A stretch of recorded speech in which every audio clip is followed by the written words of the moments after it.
Cultura do ódio. Discriminações, preconceitos, guerras e escravização sempre existiram entre os humanos.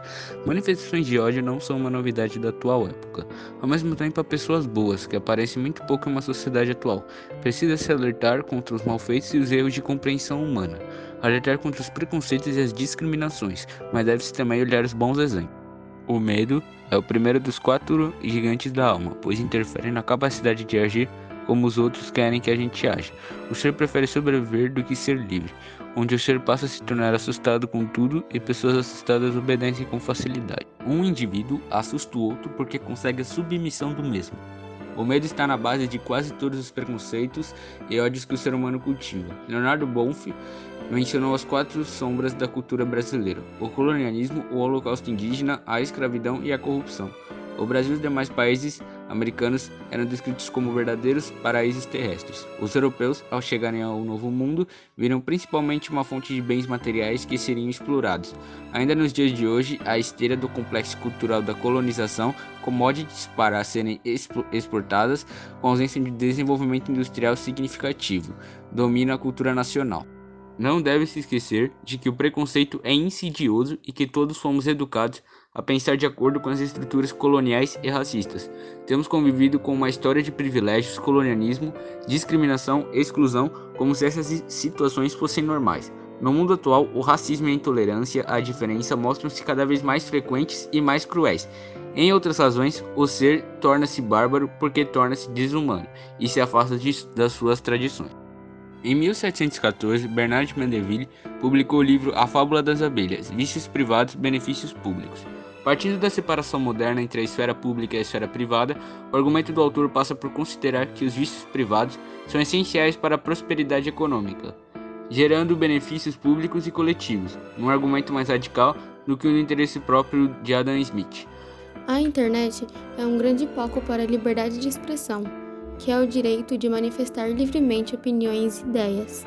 É um direito assegurado não só nas constituições de diversos países, mas também nos tratados e nas declarações de direitos humanos. Opinar e criticar é algo natural do ser humano, desde que suas ações não prejudiquem as outras pessoas. Mas, desde o avanço tecnológico de uma sociedade 4.0, essa liberdade é frequentemente utilizada de uma maneira errada, desprezando o direito alheio de determinados grupos e tornando-se uma ferramenta de agressão virtual, onde muitas pessoas a utilizam para liberar sua raiva. E para o dono antigo da rede social Orkut, a internet transformou a humanidade de muitas maneiras. Deixou muitas coisas mais fáceis e eficientes, mas estamos mais sozinhos e desconectados do que nunca. Ele acredita, ainda, que um dos seus motivos que explicam esse campo de batalha nas redes sociais é a cultura do narcisismo, pois estamos cercados de espelhos que refletem não verdadeiramente como nos sentimos, mas o que queremos que o mundo veja em nós. E tudo isso foi potencializado com as redes sociais que, além de propagar esse mal, é a maior ferramenta de alienação da geração atual. Dentre as diversas formas de ódio, existem aquelas que são visíveis e as que são invisíveis. O preconceito social é uma forma de preconceito generalizado aos indivíduos de uma classe social, e esse tipo de discriminação está relacionado ao poder aquisitivo, ao acesso à renda, posição social, nível de escolaridade e ao padrão de vida de um determinado grupo. Essa classe normalmente é polarizada das demais, porque são vistos como inferiores. E atitudes como essa são frequentemente vistas como, por exemplo, ao cruzar com um morador de rua ou até mesmo uma pessoa de pele negra. Na maioria dos casos, as pessoas mudam de calçada, escondem seus pertences ou mudam de caminho, porque são movidas por um preconceito, por um pré-julgamento construído e alimentado por tanto tempo em nossa cultura, por conclusões precipitadas baseadas em estereótipos, uma visão construída pela sociedade de que as pessoas no mais baixo padrão de classe social são marginalizadas. Essa forma de discriminação está presente em todos os níveis sociais e pode ser notada principalmente nas diferenças de infraestrutura entre os bairros nobres e os da periferia. E segundo Karl Marx e sua filosofia acerca da sociedade capitalista, onde existe a burguesia, que é o grupo dominante, e o proletariado, que é o grupo dominado, o status é um conceito que está ligado com o preconceito social, de forma que define a posição do indivíduo na sociedade, o que incita à segregação, a cultura ao ódio e à intolerância. O processo de globalização é um fenômeno do modelo econômico capitalista, o qual consiste na mundialização do espaço geográfico por meio da interligação econômica, política, social e cultural em âmbito planetário. Porém, esse processo ocorre em diferentes escalas e possui consequências distintas entre os países, sendo as nações ricas as principais beneficiadas pela globalização, pois, entre outros fatores, elas expandem seu mercado consumidor por intermédio de suas empresas transnacionais. As principais beneficiadas pela globalização são as empresas transnacionais, haja vista que esse fenômeno faz com que elas continuem com suas matrizes em um país desenvolvido, mas atuem como filiais em outros em desenvolvimento, expandindo seu mercado consumidor.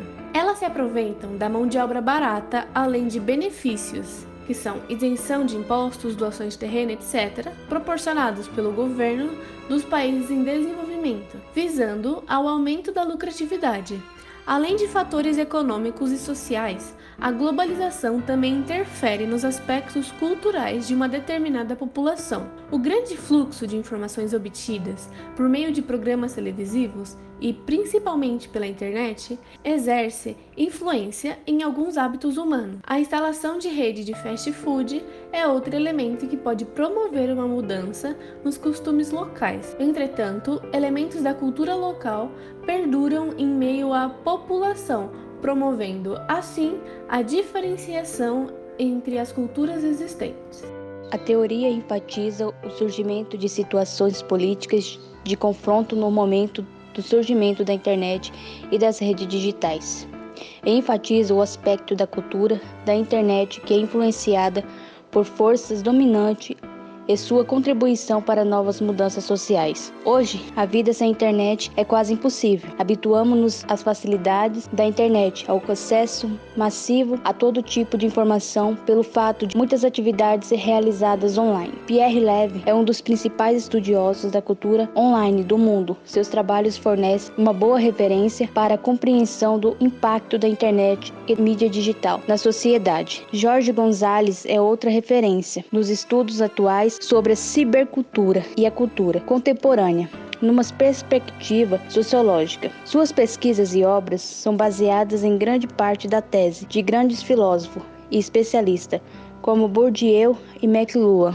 Para Kierkegaard, o homem é composto de um duplo movimento, um orientado para o finito, a morte, e o outro orientado para o infinito, a vida eterna, ou seja, o alvo do cristão, que seria, portanto, o único ser com a possibilidade de superar a própria morte.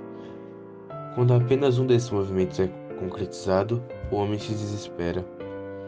Para Kierkegaard, o sentido de desespero é puramente dialético, entre a vantagem e o defeito. Pode ser uma vantagem à medida que nos mostra que só pode desesperar-se aquele que possui espírito.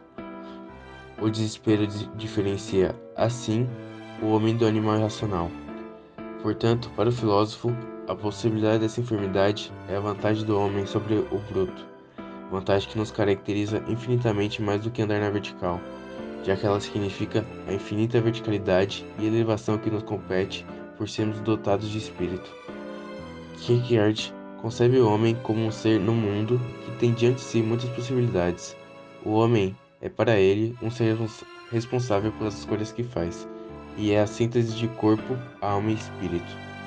A definição do homem enquanto espírito é a maior diferenciação entre o homem e os outros animais, de acordo com Kierkegaard. Para Nietzsche, o homem é um animal domesticado em luta fisiológica com a morte, ou seja, para ele o ser humano é semelhante aos animais, porém sem a razão animal, sendo um ser doente por estar farto da vida, porém luta com o fim dela mesma. A sua consciência é a causa do ser humano estar preso a essa guerra que deseja a vida, mas espera a morte.